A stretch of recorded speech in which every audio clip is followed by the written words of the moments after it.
Chris and Glenn, welcome to MedTech Unboxed. Thanks for having us. Thanks for having us. Yeah, I'm glad to have you guys on and talk about some of the work you're doing in the innovative medical device coatings.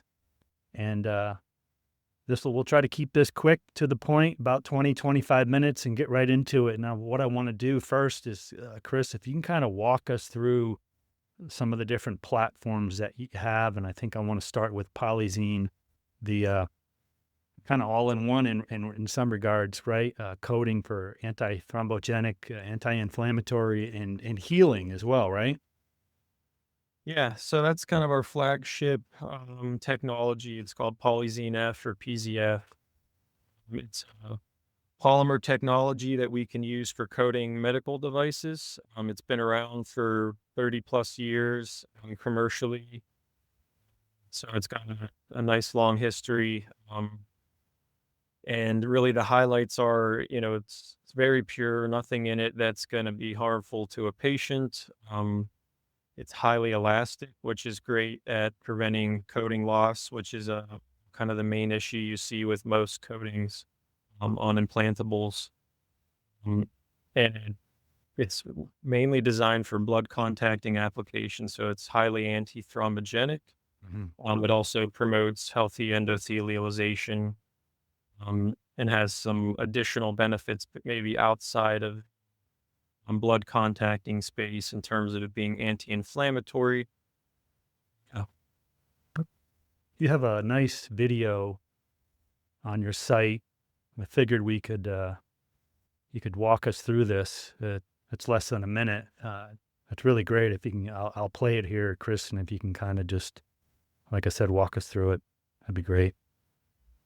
Yeah, so this is an image of the Cobra coronary stent that was commercialized with the PZF nano coating on it. So this device competed against the drug-eluting stents on the market in the coronary space, and kind of see the highlights there of it being very pure. This image here just kind of shows the mechanism of action when it's in contact with blood. So what you really want to do is get a nice single layer of healthy endothelial cells. And that starts at the blood protein layer. So the PZF is great at interacting with the proteins in a positive way and promoting endothelialization. It's also great at thrombo-resistance, as well as the healing that we mentioned here. So you get 99% coverage of a stent in less than 14 days. And this is another study looking at the leakage of the endothelium, and it kind of highlights the benefits there of PZF compared to the competition. Okay. When you refer to it as nano-thin or nano coating, I wanted to dig a little deeper into that, and also talk about the barrier. I mean, what is the barrier? Yeah, so the polymer is effective, at like a monolayer in thickness, essentially. We generally apply it at a thicker scale of about 30 to 50 nanometers to try and increase the durability. You're putting this on things like nitinol implants with huge shape changes in vivo and lots of flexibility that can be important. And yeah, it acts as a barrier in the body, kind of minimizing the reactions created by implants and making it more biocompatible. We apply it as a dip coating process. So it's a cleaning and then a plasma activation. There's then an adhesion promoter that binds to the surface of the implant and then binds to the final dip coated PolyXene F material. And then it's a simple air dry process. There's no heat for manufacturing wise. It's an easy add on to the assembly process for an implant. Okay. And you said adhesion. It'll adhere or work with metals, plastics, textiles, whatever it might be. Yeah, we really haven't found a material yet that we can't coat. EPTFE, is probably going to be one of your hardest, most kind of inert materials that you see in med device. And we've shown success coating that as well. So I think it's really applicable for any device material. Yeah, PTFE isn't friendly with with other materials as far as adhesion and bonding. So, yeah, if you can get a strong, durable bond with expanded PTFE, you're in the game. Okay. Mhm. Can you share a few of the different applications? Yeah. So we kind of started off with this technology a number of years ago in the cardiovascular space with coronary stents. There were a few products in here in the US that were launched. So great for stents at preventing restenosis, um, and also in terms of enabling short-term dual antiplatelet therapy, which, is a big thing in the coronary stent space. We also expanded into the oncology, um, radiology space with the embolic microspheres, which are now owned by Siemens Varian. Mm. And we think it has an application in, basically any blood contacting situation. So vascular implants, um, structural heart devices, left ventricular assist devices, left atrial appendage devices, and then even in your kind of shorter term implants, like CVC and PICC lines, central venous ports. So anything that's going to touch the blood for more than just a few hours and might have a clinical issue related to thrombosis, the coating is perfect for. Okay. It's interesting you kind of went the full spectrum from kind of more modern therapies, structural heart, to the kind of more commodity type PICC lines and things. So it's pretty versatile. Yeah, exactly. Okay. You also talked about some services that you can provide, coding services, hemocompatibility testing, and particulate testing. I wanted to ask you to walk through some of them as well. And we have a nice video to show when you're ready on the hemocompatibility testing. Okay, great. Yeah, so I'll start off with the coding service. I mean, that's, the main thing that we're providing for our customers. And, we can do anything from feasibility stage all the way to commercial. So preclinical, clinical, and, we have a class 7 clean room here, and we can pump out a pretty good number of devices on an annual basis that could support most products. Mhm.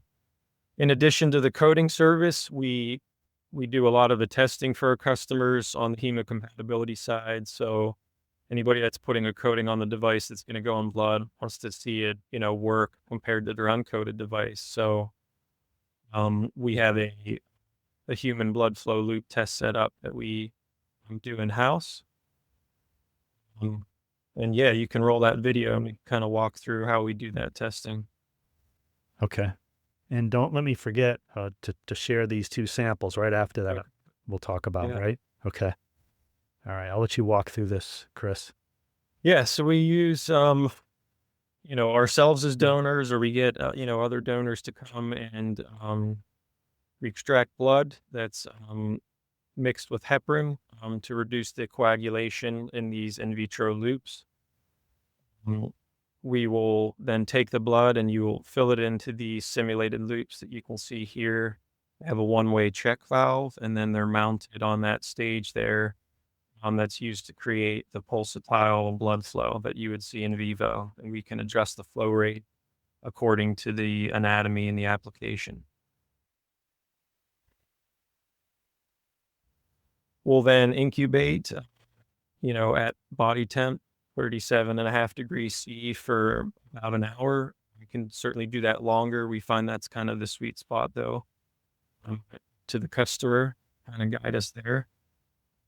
After incubation, what you see here is us, draining the blood and then removing the implants. And we will, do macroscopic photos. We can do SEM photos. And then we do an actual quantification of the blood elements that were bound to that device. So what you saw there was us quantifying, things like platelet binding, protein binding, specific coagulation like fibrin and fibrinogen, And then, yeah, we just present that data to the customer and kind of show them. You have a couple of samples here that came out of our blood flow loop recently, and a kind of a good indication of how well the coating performs. And, we have coated and uncoated devices. Um, you can show that have, this is a venous stent application. And so on the left there, you can see the coated implant with essentially no binding of the blood elements. And then, right, Mhm. a very well clotted stent. Yeah, I'd say that's a compelling comparison. Yeah. Thanks for sending me these. Yeah, I mean, just looking at that tells the story. And thanks for that video. That's a pretty interesting service that you provide and all the data that you provide with it, right? Yeah, so it's pretty comprehensive. I think it tells a good story, and we can do it quick in-house. There's not these long lead times you get with some test labs. And we can turn things around in a week or less and keep your project. And we also offer particulate testing. So another big aspect when you're putting a coating on your device is how well is it adhered, and essentially, are we going to pass the required particulate testing required by regulatory bodies? And so, we can do that at the feasibility level. We also provide, anatomical model validation and do, DV level testing for regulatory submissions as well. Okay. Yeah, the particulates is a big deal now, right? I mean, you see the guidance from the FDA on particulates, even for hydrophilic coatings. Yeah. Yeah. It's important, and can be, particulate can be a challenging one for sure. Excellent. Thanks for walking us through those pretty compelling videos and the work that you do on hemocompatibility. And this is obviously a very compelling comparison. I want to move on to, some of the business aspect, and we'll bring Glenn into this conversation. Good to see you, Glenn. Yeah, likewise. Fun conversation. Yeah, always. There's some different services that you provide, from tech transfer to manufacturing support and license opportunities. I have a long list here. Coding partnerships. You want to kind of walk through some of those different business model opportunities? Yeah. Yeah. Look, Steve, probably the best example of why we believe in Alta is because we started off as a customer actually of Alta, to Alta. So at Nidus Biomedical, we're a medical device incubator developing a lot of medical devices that are fitting unmet clinical needs and really pushing the boundaries of what we can do. And for one of the programs we were working on, we were looking for the world's greatest antithrombotic coating.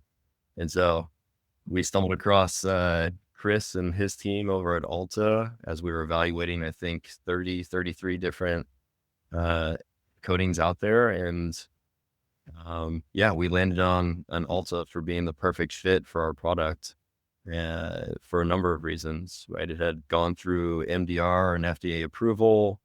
It had a huge bolus of clinical trial data in the coronary stent space that was really positive. It wasn't a drug device combo, so the regulatory burden to be able to apply this coating onto our product was a lot less than, say, like a heparin coating. Yeah. And as Chris just mentioned, the durability of this coating compared to others out there, we were really amazed about how low the particulate level was generated.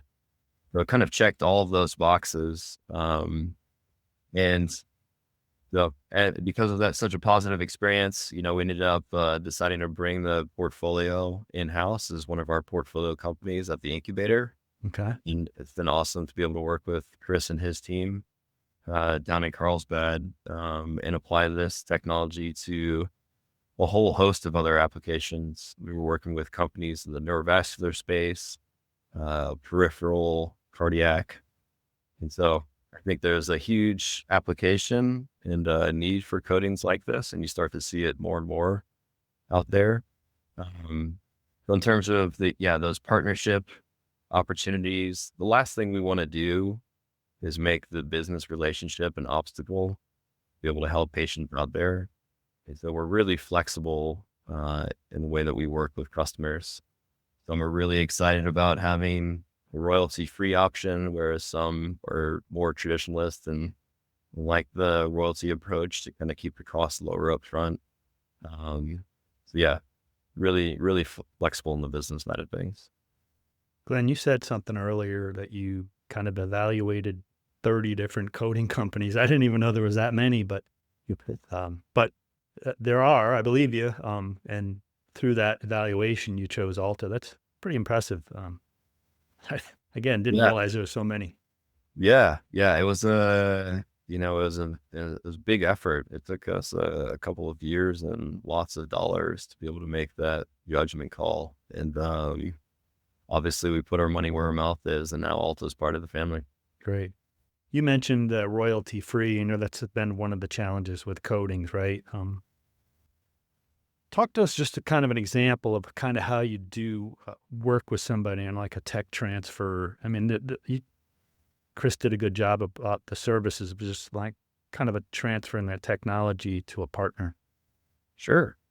Yeah. I mean, there's a couple of different ways that we work with our customers. As I mentioned, it's really up to the customer of how they want that relationship to be established.